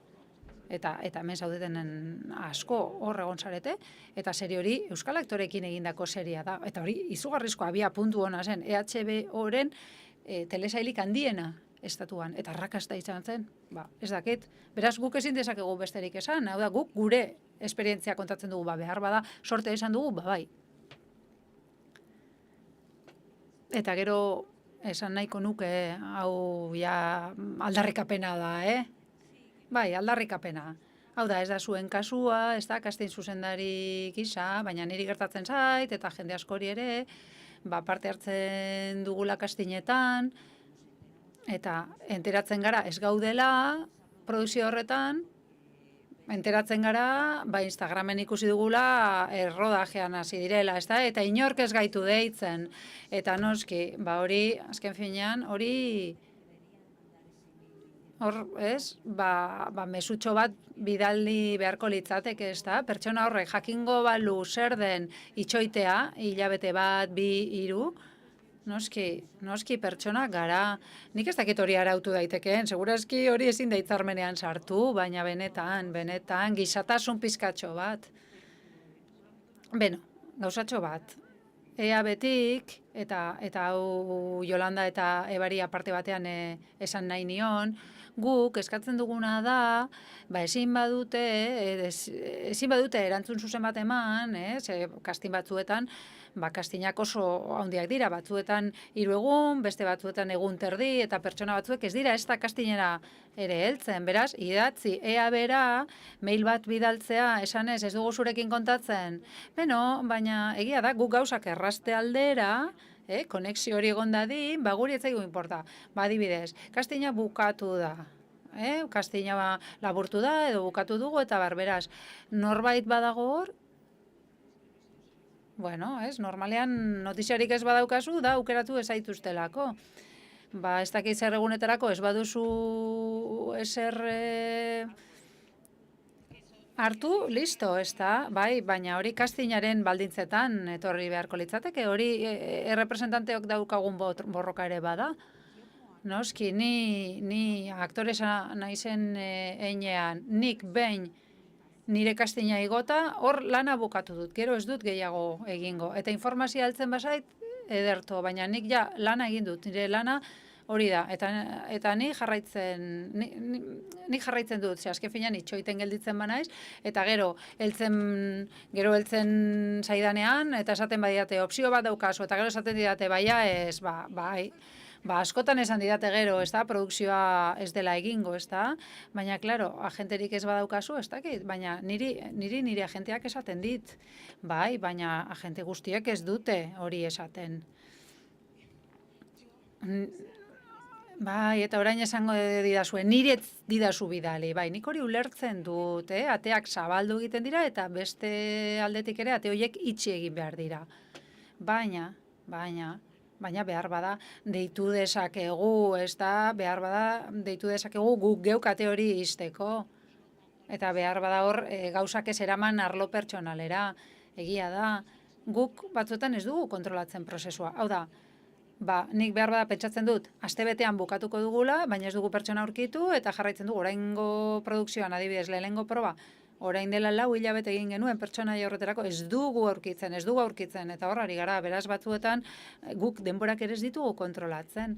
Beraz, egia da, guk pertsonak dauzkagula bulegoan, asko insistitzen dugula, esan ez mesedez deitu eta abisatu kastina bukatu dela, baina izan daiteke 5 hilabete eta gero, behar bada zuk kastin bat egiten duzu, eta 5 hilabete ostean, deitzen badia zu, behar bada ahaztuta zaude, hori ere ez dakigu, guk denborak ez ditugu kontrolatzen, hainbateko izpenetan, beraz, deitu, ez gelditu eser egin gabe, hurrengo gunean ez badizu deitzen, ez afaldu pertsona horrekin, deitu, ez nauzu gustoko, gur, ez dakit, nire ustez pixkat proaktibotasun hori eduki behar dela, ez da, behar bada, nik ere ez dut beti egin, ez da, niri falta izan zaizkit mailak eta deiak, baina jende askori deitzen zaio, ez da, benetan lan izugarri ona egin zuelako, ez da, hor badaude fase desberdinak kastinean, patxik nahi du hitz egin, eta bukatu beharko dugu, ez da. Noski, hemen bakoitzak bere historia kontatzen du, eta gure esperientzia kontatzen ditugu, kastinetan, eta noski, hor badago denbora tarte bat, baina zein da denbora tarte hori, proba bat egiten duzu, ez dakizu ezer, izan dezakezu agentea, edo ez, niri gertatu izan zait. Hilabete ostean, ezer jakinez, agenteari deitu, eta orduan agenteari esan diote, ez dut erabakirik hartu, itxoin beharra dago, eta baina, beste zerbait esan nahi dut. Hemen, gertatutako zerbait aipatu nahi dut, pelikula baterako kastin bat egin nuen, pertsonaia batentzat, enaute hartu, baina beste pertsonaia baterako ematen didate. Eta hor, eman didate separata, sekuentzia, hitz ordua, eta orduan ikusten dut badatorrela data, Eta nik ez daukat inongo notiziarik, ez nire agenteak, ez ekoiztetxeak, inork ez dit ezer esaten. Noski, orduan nik pentsatu nuen, baina hau ez da normala, orduan deitu nion representanteak esan zidan, Patxi, ez da normala, deituko dut, ia zer gertatzen den, eta esaten dit ez zure sekuentzia ja ez dute egingo, noski, nik ez badut deitzen zer gertatzen da. Bai, hori ez da askotan gertatzen, ez, baina batzuetan casting ez da enteratzen. Hortaz, ez da casting enteratu. Eta niri gertatu izan zait, casting ez da enteratzen. Azken finean, sekuentzia gerora kendu da. Guk ja aktorea itxi dugunean. Eta bapatean, sekuentzia galtzen da, baina hori gaizki dago. Hor norbaitek ez du lana ongi egin, noski. Sinestezina da, eta errespetu falta, eta profesionaltasun falta da.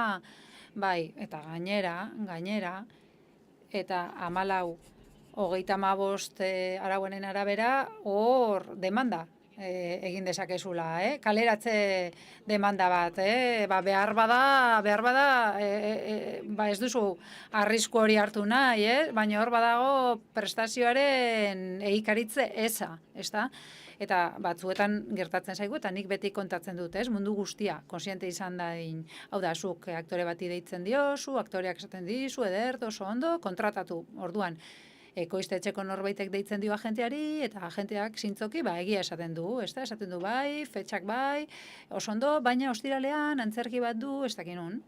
Baina, ez da, zer gertatzen, ze azken, antzerkia da, ostiralean, eta larun batean, asteburua da, orduan, produkziokoak esaten dit, apuntatuko dut, telefono aske egitzen dut, esaten du, honek ezin du, baina sinestezina da, ze ni enteratzen naizenean, nik esaten dut, baina ditu diozue managerrari, deskartatzen ari zaretela horregatik, abisatu diozue, ez.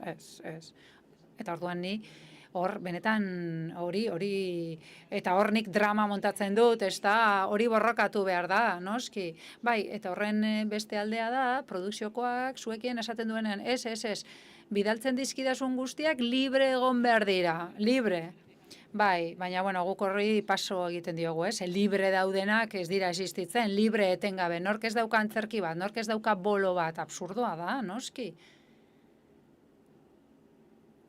Claro, batzuetan esaten didate, maiatzean 3 saio dituzu, baina apirilaren batetik, uztailaren 12 arte libre egon behar duzu, ez, noski. Eta orain, nire eskuartzea bukatzeko Iñigok lehen aipatu du, ez da, agenterik ez duen jendearentzat, nik defendatu nahi ditut baita, pertsona horiek, horre erdian geratzen garen horiek, zer gertatzen da gurekin, badirudi hor gaudela, baina ez dakigu, batzuetan frustrazio sentsazioa duzu, beste aldetik ere ez dakizu oso ondo non zauden, zergaitik ez gaituzten aukeratzen, zergaitik ez haituzte hartu, badirudi baiet, hor badago alako utxune bat, limbo sentsazio bat, bai, guk hau beti kontatzen dugu, eta honek sormenarekin du zerikusua musikariak, eta idazleak, eta zuk adibidez, novela idazten duzu, argitaletxera bidaltzen duzu, eta esaten dizute, eskerrik asko, eta ez dakizu zergaitik. Ez dakizu, beste aldean informazio asko dago, eta oso zaila da ezagutzea informazio hori, eta gure lanak badu hori, hor badago osagai erreal bat, hau da, gu ez gara neuroziru jauak, ez da analitikoa, orduan norbaitek ezin dizu esan, ez hau delako, ze behar bada gauza horiek zuk ezin dituzu aldatu, hau da, 1000 gauza izan daitezke, baina informazio horrek gainera ez zaitu laguntzen zuri, ez txarrerako, ez onerako, hemen oreka bat dago, sormen oreka bat, oso lan konplexua da, eta gozamena da, noski, eta guri ematen digu gozamen hori, susti guzti delako hori ematen digu guri. Oreka, sustoa eta gozamenaren artean, eta hori orekatu egon behar da, eta bizitza asko aldatzen da, batzuetan benetan nahi duzu den alde batera utzi, ogibidea utzi nahi duzu, beldurtutan nago, eta ez dut gozatzen, eta beste batzuetan kontrakoa da, pelikula bat irtetzen zaizu, orduan goigoian zaude, gozatzen ari zara, ez da, badirudi hau beti izango dela horrela, ez, eta uste dut beldurra alde batera utzi behar dugula, eta ondo dagoena egiten jarraitu behar duzu, zure probak, zure castingak, ez dago beste irten biderik, ez dago formularik egongo balitz, formula hori egongo balitz, guk edukiko genuke formula hori eta partekatuko genuke formula hori. Ez da piramidearen enigma, benetan gustatuko litzaiguke. Uste dugu historia asko falta zaizkigula. Eta batzuetan, zuretzat behar bada, zuk pertsonaia bat ateratzen duzu eta beste pertsona batzuek ez, eta zergaitik zu batzuetan bai, beste batzuetan ez, hor, noski hemen faktore asko daude jokoan, ez da? Orduan, pentsatu behar dugu, zergaitik eskuratu ditut nik papel batzuk, egokienan nintzelako, eta beste papel askotan, beste pertsona batzuek ez dute lortu, ez da? Noski, niri gustatzen zait pixkat, gertatzen zaiguna bizitzara ekartzea, ez da? Argiago ikusten da. Nik ez dut nahi nire exak kontatzea zergaitik utzi nauen. Ez dit laguntzen, benetan. Noski, azken finean gehiago ondoratuko nau, eta zer egingo dut nik honekin. Bai, baina diot, niri behintzat laguntzen didalako. Nik frustrazio hori bizi izan dudalako. Lan honetan frustrazioa gurekin dator. Bizitzan ere, nik maite zaitut, zuk ez nauzu maite zergaitik ez, ez dakit.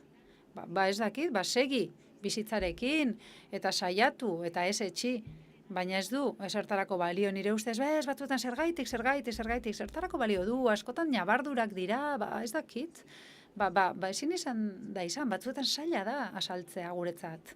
Oso zaila da asaltzea, zuzendariarentzat zaila da zergaitik, baldintza berdinetan zergaitik, maitasunaren antzekoa da. Bai, eta...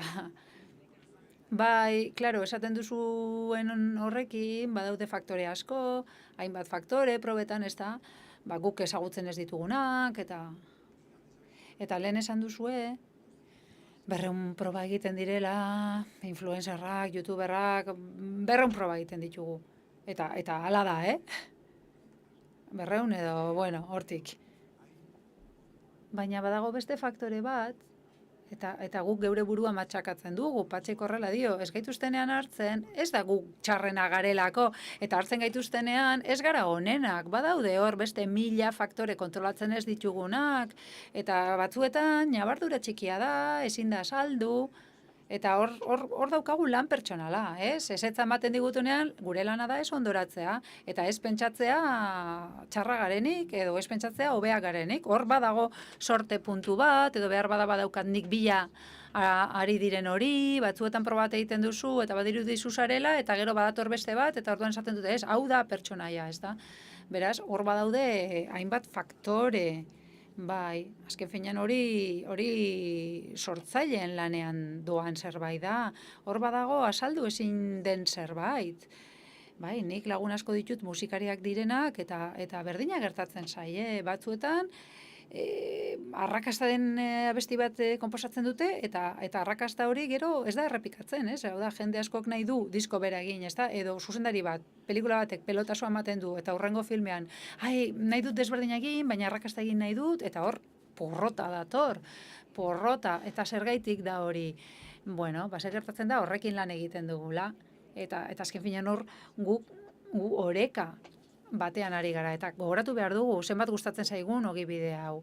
Ze lan honen gauza honenetarikoa da, ematen duen plazera, funtzionatzen duenean, hemen gaude nahi dugulako, inork ez gaitu derrigortu hemen egotera, azken finean oso gustoko dugulako, bai, eta hori da, ez da, eseskoan baten dizutenean ere, azten zara pertsonak gisa, ez da, baina azten zaigu askotan jendea lanean ari dela gustoko ez dituen gauzetan, bizitza osoan.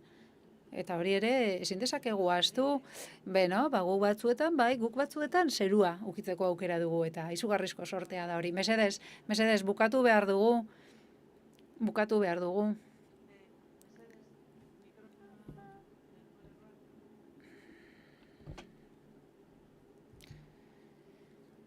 Bai, adimen artifizialari buruz, orain dela hilabete batzuk, mezu bat heldu zitzaidan, e-mailez, esanez,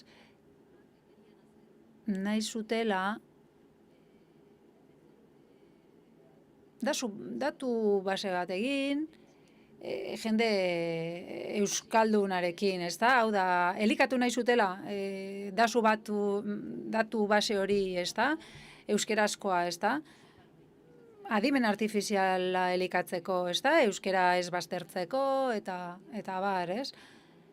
Uste dut, behar bada, beste hizkuntza batzuetan egin dela, ez da? Uste dut hor badaukagula, karamelo bat, ez da? Eta hor trampa bat da, ez da? Hau da, hizkuntza defendatzearen aitzakiarekin, horrelakoak gertatzen dira, ez da? Baina azken finean, jende horrek gero horrekin nahi duen egin dezake, ez da? Ezuk ez dakizu zer egingo duten, nien ez dakasurik ere egin. Eta uste dut, beste batzuei ere heldu zaizuela, ez dakit oso ondo zer deritzo zuen. Bai, niri bigarren e-mail bat bidali zidaten eta ez diet kasurik egin. Baina jakin dezazuen, hori badakite egiten, eta oso modu delikatuan eta badakite ze tekla jo. Bai, azkenean dirua bilatu nahi dute. Beno, bukatu behar dugu, onaino, gaurko saioa, eta sortzaile garen aldetik jarraituko dugu, borrokan, lanean, eta pobreziatik eta miseriatik ateratzen gaituzten, behingoz. Mila esker etortzeagatik eta mila esker zuoi.